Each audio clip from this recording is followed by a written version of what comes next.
I like to start with something funny, and heard about this man that called the church office. He said, "I want to speak to the head hog at the trough." The secretary was offended. She said, "If you mean the pastor, you're going to have to call him pastor, but you may not call him the head hog at the trough." He said, "Well, that's fine, but I was thinking about making a $5,000 donation to your church."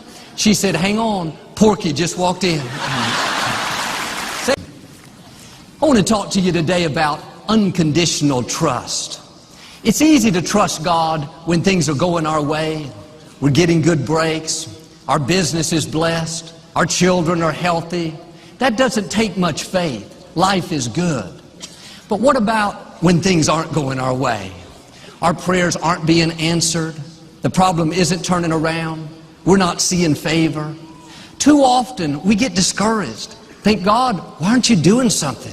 You can see I'm being mistreated. My health isn't good. I worked hard, but I didn't get the promotion." We think when it changes, we'll be happy. When I meet the right person, when my health improves, when we have this baby, then we'll have a good attitude. That's conditional trust. God, if you meet my demands, if you answer my prayers the way I want, on my timetable, then I'll be my best. The problem with conditional trust is there will always be things we don't understand. Something that's not happening fast enough. It didn't work out the way we wanted. We prayed just as hard for my father when his health went downhill as we did for my mother. We quoted the same scriptures. We asked God to restore his health, to let him live. But my father went to be with the Lord. It didn't happen the way I wanted. If I would have had conditional trust, I would have gotten upset, bitter. "God, why didn't you answer my prayers?" The truth is, God did answer my prayer. It just wasn't the way I wanted.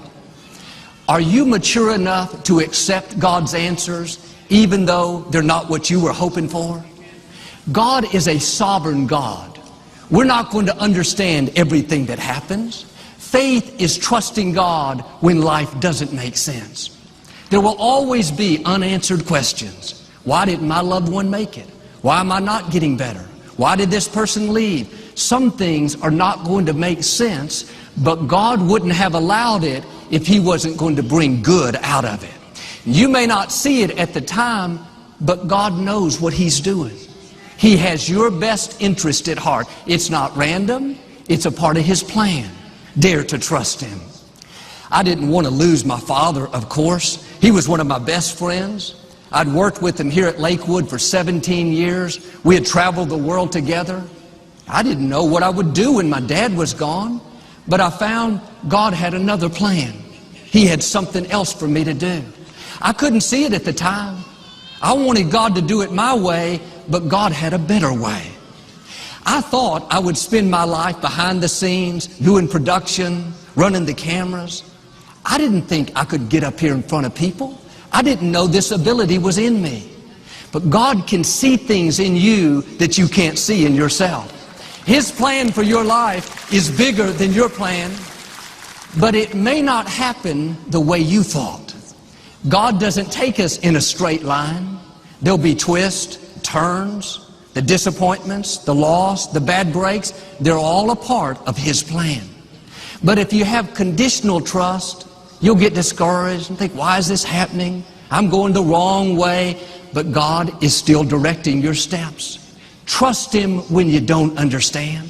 Trust Him even when it feels like you're going the wrong direction. What I thought would be my darkest hour, the loss of my father, and I say this respectfully, in one sense, it turned out to be my brightest hour.